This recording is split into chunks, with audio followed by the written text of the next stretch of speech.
guys, welcome to episode 9 of our Meet the Partners video series. As always, you can catch up on previous episodes by hitting the playlist link, and remember to like and subscribe if you find these videos helpful and to be notified of new episodes as we post them. If you're new to the channel, in this series we have a chat with each of our partners to understand what services they offer and how we work together as a team.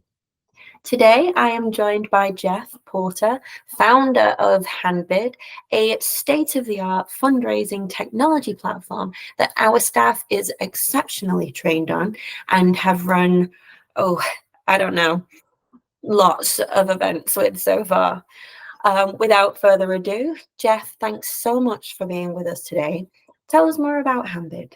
Sure. Thank you, Lauren. We're absolutely thrilled to be here on this interview with you. So HandBid is mobile event software. And so we say mobile event because it's everything from auctions to ticketing and registration to guest list check-in to powering that auction in the room or virtually or hybrid, which is kind of the remote bidders along with the in-room bidders, paddle raises, automated checkout at the end of the night. We also do peer-to-peer fundraising. We do text to give. There's a variety of things we all kind of wrap into one platform that most of our clients use for special events. Jeff, I know the history of how you started the HandBid empire, but please share it with our viewers because it's such a great story. So I never honestly thought I would be working in the nonprofit technology space. So I had a long time career in technology product development. I was prior to HandBid, I was working at a Yellow Pages company, actually running their internet Yellow Pages division. And I saw that mobile was coming around, and I saw that mobile was going to revolutionize certain industries, and Yellow Pages and local search is what it's called was one of them.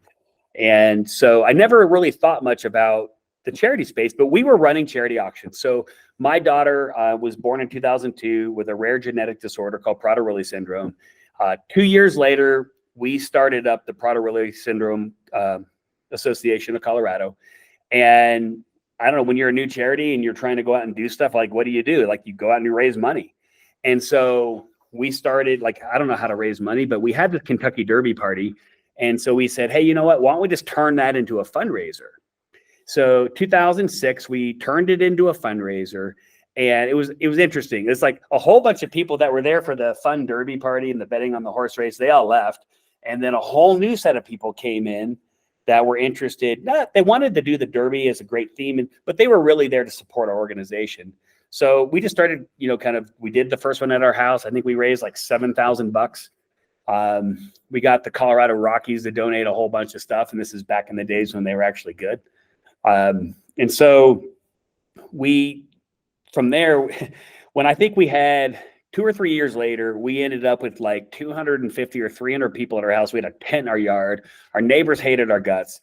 We're like, we got to move this thing. So we moved it downtown Denver, and we continued to kind of run the auction there. And the auction got bigger, and we added elements to it. So we had prize drawings and live auction and silent auction and paddle raise and all the stuff you tend to see. And then 2010, I had left X, and I had started up a mobile software development company called Mobile People. And we were building apps, mostly for the media industry. And so it was kind of an app craze back then. If you could imagine that, everybody wanted to build an app, everything from timers and flashlight apps and you name it, right? And so everybody was trying to figure out, what do you build an app for? And I'm like, it would actually be pretty cool to build an app so that I didn't have to go to another school auction, and I could, my guests who aren't attending could bid. And so I think I floated it out there. My wife told me I was crazy. And then in 2010, I look over, the event's over, and I see this massive line of people kind of lined up like at checkout. And I was like, and my wife's up front, and she's like scrambling and filing papers and stuff. And should I go over there and ask her what's going on or not? I was like, yeah, I'll go over. So I walked over there. I said, hey, what's going on? She said, it's a total disaster. I'll tell you later. So I watched her for a little over an hour sit up there and kind of get everything checked out and reconciled. And then I said, okay, so what happened? Well, everything from people not like volunteers grabbing bid sheets and then entering the data into this tool we had incorrectly to not being able to read bid sheets. It was just a flurry of errors, mostly human created, trying to get the checkout thing organized. And so I said, hey, don't worry. Next year, we're going to automate this thing. We're going to build this mobile app I'm telling you about. And so in the summer, I had some of our developers build a prototype. I showed it to my business partner. He's like, oh, this thing is really cool. He said, what is a silent auction? And so I said, I explained to him what a silent auction was. And he's like, Dad, this is neat. I said, okay. And so we had a project we had to get on. So we kind of put HandBid aside. And then about 3 or 4 months later, this was kind of, I would say, January of 2011 timeframe. He said, hey, what did you do with that bidding app that you guys built? I said, well, yeah, as it mostly works. I mean, it definitely needs some touch up to actually be able to use it. And he said, can you have it ready by May? And I said, well, why? He goes, because I sold it. I said, you what? He goes, yeah, you guys are going to be powering the Natural History Museum of LA's Dino Ball event. It's $1 million event. He goes, man, I would not screw this up. I said, okay, well, I'm not launching this at that event. I said, we're going to launch it at our Derby event instead. And so our Derby event happened to be 2 weeks before this event. I said, that'll give us plenty of time to figure this out. So we spent the spring building it and going through the classic, I would say startup story of software. But I do remember we were at Easter dinner and we were testing the software and we had our family over and we're all in this kind of test auction and it wasn't working. I'll be honest, it wasn't working correctly. And my mother-in-law stood up and yelled at me and told me I was going to ruin this charity in this event. This is going to be the worst thing that ever happened. So anyway, fast forward to the event. We launched it. It worked. We doubled our auction revenue. The guests loved it, including a family that she invited who thought this was the coolest thing they've ever seen. And so, yeah, they're a minority investor now. They put some money in after they saw that happen. But if you don't think that we had the naysayers and we had the people telling us it would never work, and you don't think we had bidders after the event complain that we had moved to technology, we did. We have experienced everything a charity has experienced who has decided to implement technology at their event. And you just have to stick with it. I remember we had a board freaking out and they're like, oh my God, these two people, they're some of our biggest supporters and they're mad they didn't win these items. I'm like, they will get over it and they will come back next year and they will support us. And no, we are not going back to paper. We doubled our auction revenue. Like, are you kidding me? With the same stuff. So there's no way we're turning and doing a U-turn here. Yes, I get it. Some people complained. They'll get over it, right? And that was 2011. It's 2023 and we run the same event every year. Great. Okay. So as we know, there's a lot of different platforms out there for nonprofits to choose from, covering lots of functionality. What would you say your key feature or features are of HandBid? Yeah. So I would say the vast majority of our clients use us for the mobile bidding element that we have. Now that is also ticketing and registration, I would say, is wrapped into that because when you are powering an event, whether it's purely an auction event, whether it's a commercial auction or it's a charity auction, in most cases, our clients are selling tickets or access to the event as well. So I would say between ticketing, generating a guest list, checking people in at the door, and then allowing people to bid either remotely or in person, that's what the vast majority of our clients do. Now we have interfaces we have native apps for iPhone and Android. And we started with that. And I would say, I wouldn't say necessarily, we're not going to claim we're always the first, but we definitely have had an app in the App Store longer than anybody. And that app generates for us what we consider to be a much more engaged bidder or a much more engaged event attendee. And engagement drives a lot of things. It drives bids, it drives donations, and ultimately drives revenue. So I would say, we got started, we put this app in the App Store in 2011. So back then, as you can imagine, there was only a small portion of people walking into those events that had any sort of smartphone, whether they were going to use a web page on it or not. So we had and we still do have a tablet app. And so that's a bidding kiosk. So you could put those out and people can walk up and bid on those. or you can have your volunteer staff go around and solicit bids. And back in 2011, I would say the vast majority of bids came in through the iPads. Today, I think they're hardly used, hardly rented. Most of the time at events, they're used by the administrators to actually administer the auction instead, whether you're managing a hybrid live stream or you're managing a guest list check-in or something, or just getting live event stats or entering in live auction winners or entering in paddle raises. It's used mostly for that, I would say. But now over time, I would say 100% of the people walking in the door have a smartphone. And I would say the vast majority of them with HandBid opt to and choose to use our native app over the web. And simply because they prefer it.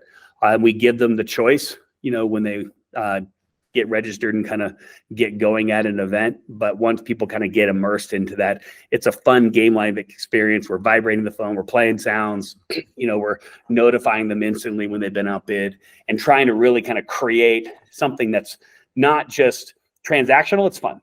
You're right. I think the transition from iPads to smartphones definitely took place between 2011 and 2015 as people adopted the technology. I remember some events with hundreds of iPads, but yes, as guests are using their own technology, how do you think this plays into the on-site support staff available, and how does that improve the guest experience? Yeah, so when we're at an event, like what we've been trying to do over the years, if you think about what was going on, even as early as 3 or 4 years ago, what would happen is staff would all come and they'd have these laptops, and you'd have this like massive sea of laptops on a really long desk, and it was check-in. And so some cases, some of our competitors even bring printers and all this other kind of complicated equipment. But you have this massive like event check-in station. And what we've been trying to do is enable the staff to be more mobile. And so we keep driving more and more of the capabilities into our mobile apps, because that now allows the staff to have a much more flexible process around check-in. Okay. The reason why we like having experienced staff on site, whether it's through LAS or it's a HandBid expert, is simply because these people, they really do understand how to execute an efficient check-in. It's not just about how the software works. It's really understanding how I'm going to lay out check-in, the types of questions I'm going to ask, how I'm going to make things flow, the types of people I need to check in and where I'm going to place them. And so when I have the ability to check in people off an iPhone or an Android or an iPad, now I'm not stuck at a desk. I can stand up. I can be facing them face to face, because usually the guests walking in the door are standing. I can greet them at the door, and maybe if there's no line, instantly check them in. And so what we've heard from not just the LES staff, but also from our own, is that they love, some of the new ways that we're handling check-in. They love the ability to not have to drag their laptop into the gala room and find a table and sit down to enter in live auction winners. They can do it right off of an iPad. The same thing with the paddle raise. Still there's a lot of people writing down those numbers on a paddle raise. We're not opposed to that, right? You certainly don't want to miss a number. Some auctioneers out there, as slow as they think they're going, they're not going slow enough, or they get confused and they didn't see their correct numbers, and they might, actually repeat a number or something, and you're not sure that you got it all right. So you enter in all that data. We're still giving them real flexible tools to do that, to get that stuff into the mobile bidding system, because what do you want ultimately to happen? You want all that stuff entered in accurately and quickly, so you can generate those invoices and get people paid, or get people to pay and get them checked out at the end of the night. Cool. So your technology has improved the flexibility and ease from both the guest side and the staff side, so they can focus on the guest experience and not get drowned in technical limitations and processes. Do you mind telling our viewers how we started working together and what kind of benefits our relationship gives HandBid, as well as the nonprofit, of course? Sure. So we got involved with LES several years ago, and just to kind of give you a little history of HandBid with on-site staff, we see the value in having, like I said earlier, having somebody experienced on site.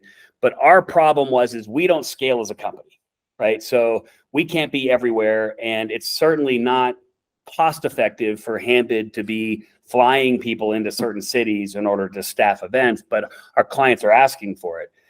So we tried years and years and years ago, we explored the option of using partners out there to try to expand our footprint and where we could provide staff. But we were also very wary that we didn't want to send anybody into an event who didn't have the right amount of experience and expertise with not just our software, but also in how a fundraiser works.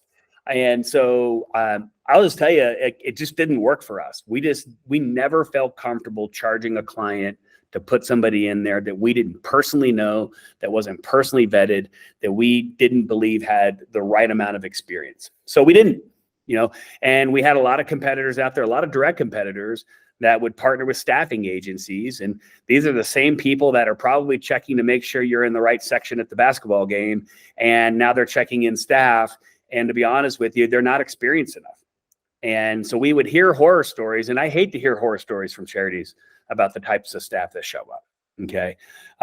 So when LES reached out to us, that was the first conversation we had. Who are you and where did you come from? And then when we start to see the experience that your team had as it related to, hey, we've run fundraisers and we've run them. Look, we have very competent competitors. We're not here to say that that we're the only competent mobile bidding company. We have very competent competitors. And when we hear that LES has been working with them for years, it makes us feel better. And it's like, sure, okay, that other software platform, but what more importantly, you understand exactly how a check-in should work and how it shouldn't work, right? Which is always, I would say, you would probably agree, probably 80% of the conversation we have with anybody relates to ticketing and registration and checking in guests at the door. So it's important that we have partners that do that. And I got to experience that recently. So I went to a fundraiser for my son's university that happened to be using HandBid. And it was up in Minneapolis. So we had LES staff there, and we didn't want to tell them that we were coming. It's like, okay.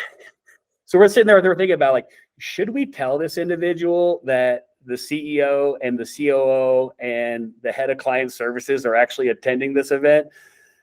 We should probably just not. And so, we get there, and then it was like, one of our coaches had called her and told her like, hey, I just want to let you know that, Jeff and Carrie are coming to this event. And so I don't want you to be like super freaked out about it.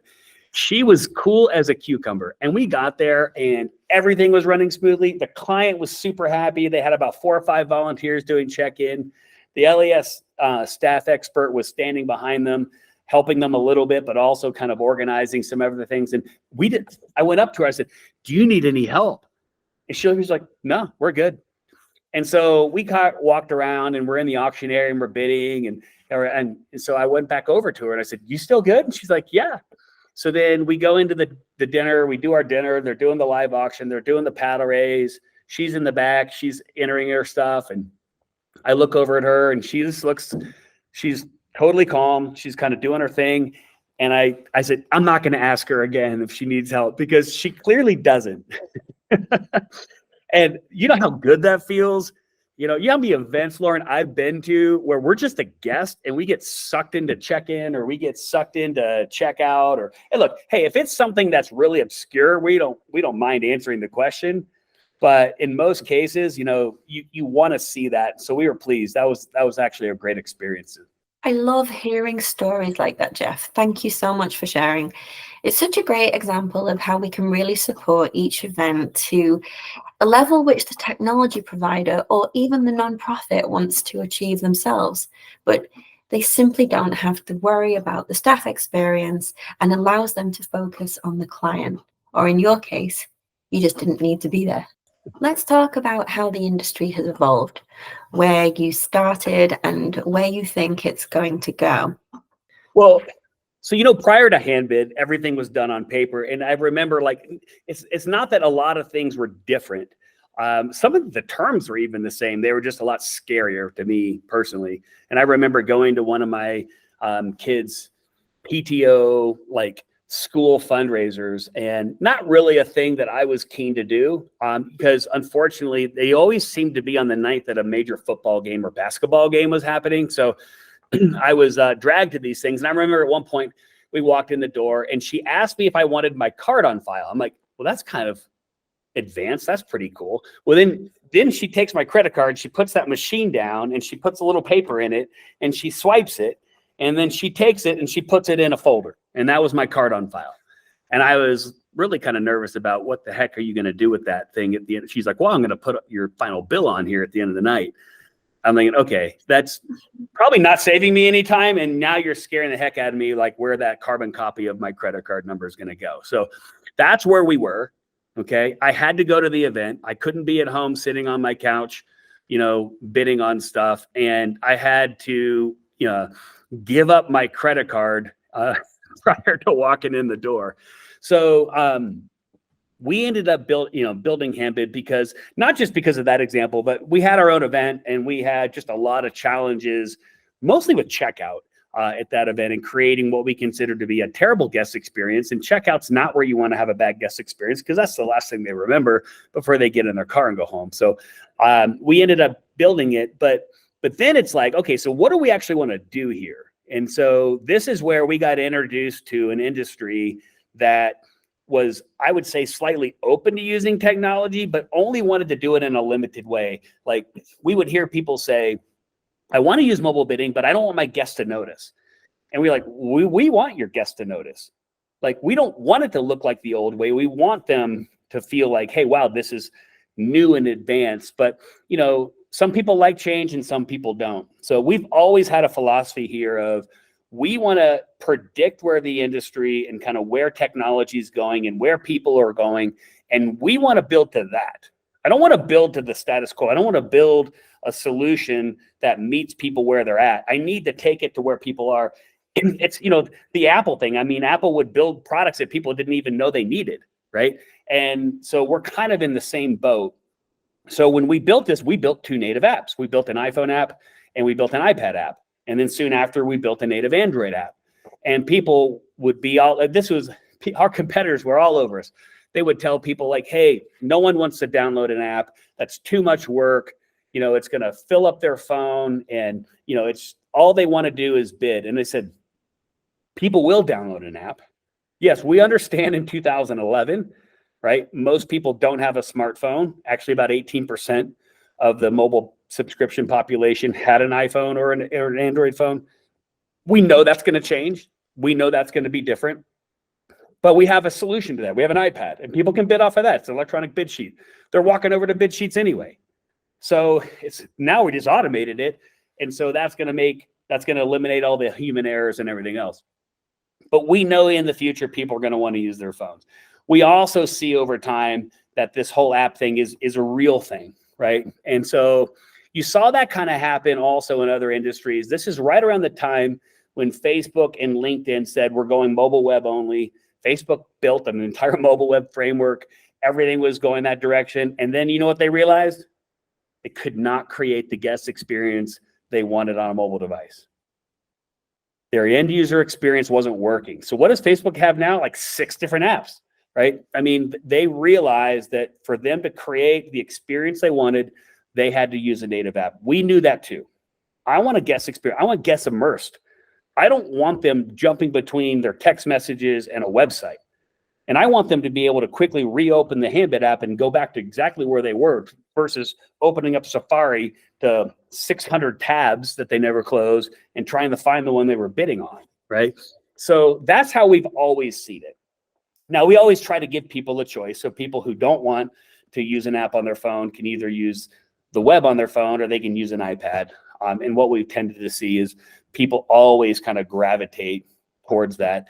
Then here you have COVID come along, right? So this, I'm fast forwarding a lot, but so you're 2011, you're 2012, you're seeing more and more and more adoption of smartphones and apps.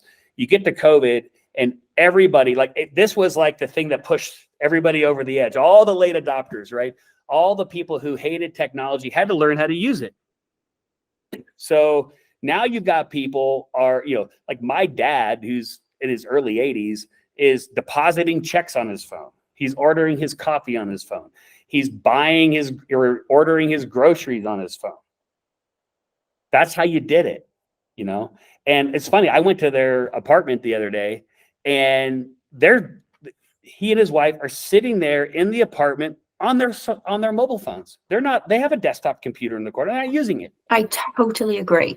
Yeah, COVID definitely speeded up the adoption of technology for lots of industries, and HandBid was kind of there already with the solution. So what about the future? What are your thoughts on how this evolves?